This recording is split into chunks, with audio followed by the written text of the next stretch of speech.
नमस्कार दोस्तों, मैं राजकुमार मौर्य प्रखर इंडिया यूट्यूब मंच पे आपका स्वागत है। बहुत बड़ी खबर आ चुकी है उत्तर प्रदेश की राजनीति से, समाजवादी पार्टी से, समाजवादी पार्टी के नेता, समाजवादी पार्टी के जिला अध्यक्ष गुलशन यादव को लेकर। दोस्तों, उत्तर प्रदेश में 2027 में विधानसभा का चुनाव है। समाजवादी पार्टी ने गुलशन यादव को 2022 में कुंडा से विधानसभा का चुनाव लड़ाया था। अब 2027 की तैयारी भी गुलशन यादव कर रहे हैं। लेकिन दोस्तों, गुलशन यादव के लिए बुरा दौर चल रहा है इस समय, क्योंकि इनके भाई हैं छविनाथ यादव, पहले से ही जेल में। और गुलशन यादव की अभी आपने देखा होगा, एक बार 7.25 करोड़ की संपत्ति जब्त हुई और दूसरी बार उनकी पत्नी सीमा यादव की संपत्ति लगभग 1.25 करोड़ की लखनऊ में जब्त हुई।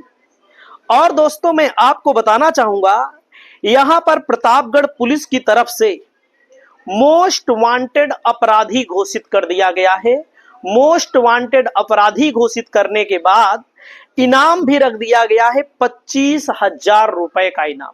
इनाम उसके ऊपर रखा जाता है जो मोस्ट वांटेड होता है, जिसको पुलिस ढूंढती है, पुलिस ढूंढने के बाद नहीं पकड़ पाती, उसके ऊपर इनाम रखा जाता है। पुलिस के मुताबिक 1 साल से बताया जा रहा है, जो पुलिस ने कहा है, पुलिस का वो जारी हुआ है, 1 साल से गुलशन यादव फरार हैं। मतलब ऐसा पुलिस ने कहा है। फरार हैं कि नहीं फरार हैं हम देख नहीं रहे हैं, लेकिन उसमें बताया गया है। और गुलशन यादव के ऊपर दोस्तों 53 मुकदमे हैं। 53 मुकदमे में हत्या का प्रयास, रंगदारी, लूट, आर्म्स एक्ट, चोरी, छिनैती। मतलब कि अब समाजवादी पार्टी के इस नेता की मुश्किलें बहुत ज्यादा बढ़ चुकी हैं। समाजवादी पार्टी का आरोप है कि जो रघुराज प्रताप सिंह हैं, राजा भैया हैं, उनके खिलाफ चुनाव लड़ने का परिणाम भुगतना पड़ रहा है।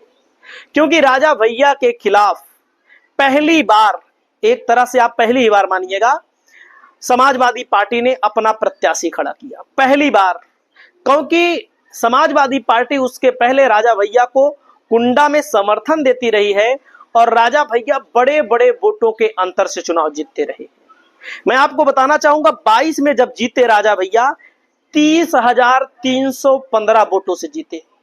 सपा के प्रत्याशी गुलशन यादव को 69,297 वोट मिला और राजा भैया रघुराज प्रताप सिंह को 99,612 वोट मिला।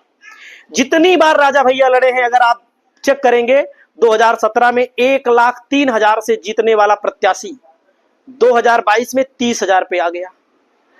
2012 में चेक करोगे तो 88,255 वोटों से जीतने वाला प्रत्याशी 2012 की तुलना करोगे तो 30,000 2022 में।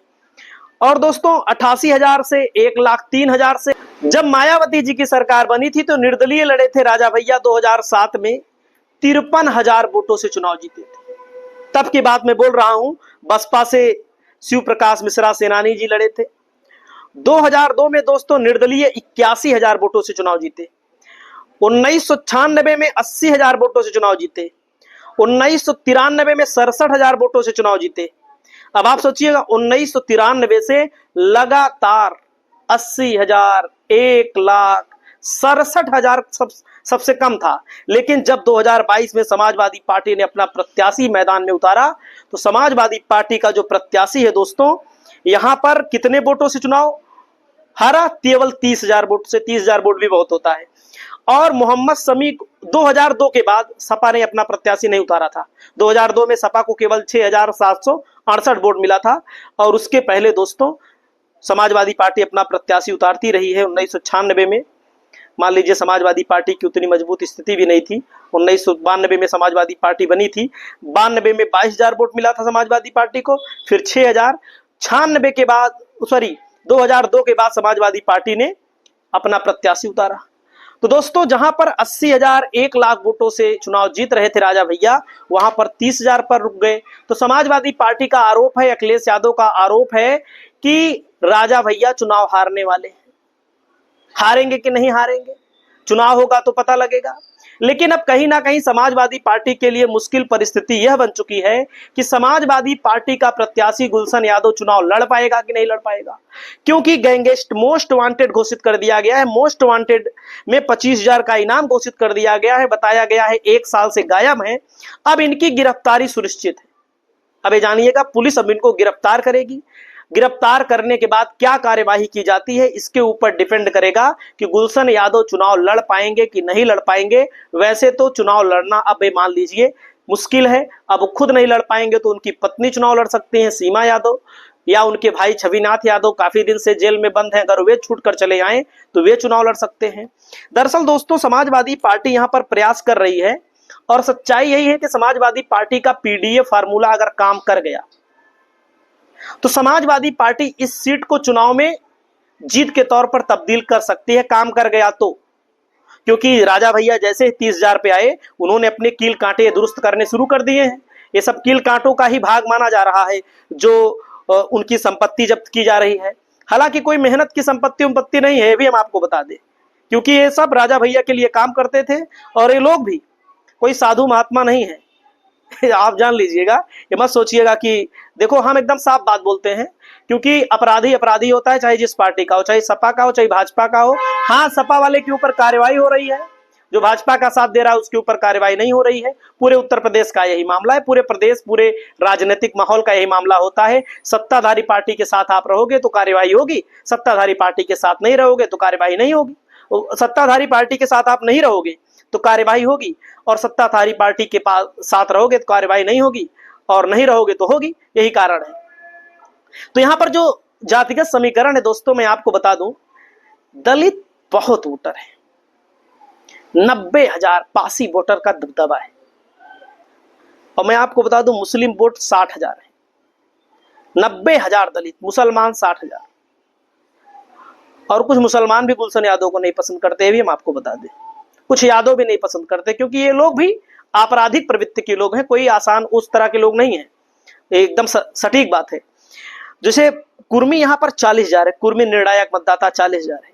ब्राह्मण 45,000 है, ब्राह्मण बीजेपी का वोटर माना जाता है, आप जानते ही हैं।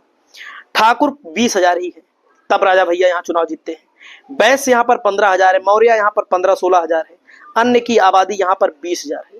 तो अगर समाजवादी पार्टी का पीडीए फार्मूला काम कर गया तो समाजवादी पार्टी चुनाव जीत सकती है, लेकिन इतना आसान नहीं है, सीधे से नहीं जीत सकती है, क्योंकि राजा भैया अपने कील कांटों को दुरुस्त कर रहे हैं। मैं आपको बता दूं, अभी लोकसभा का जब चुनाव हुआ 2024 में, राजा भैया की पार्टी नहीं लड़ी थी। बीजेपी की तुलना में समाजवादी पार्टी को 36,000 वोट कुंडा में ज्यादा मिला था, लगभग 36,000 वोट। सोचिएगा, जहां पर 30,000 से सपा आ रही थी, वहां 36,000। लेकिन अनौपचारिक तौर पर राजा भैया का समर्थन भी समाजवादी पार्टी के प्रत्याशी को था।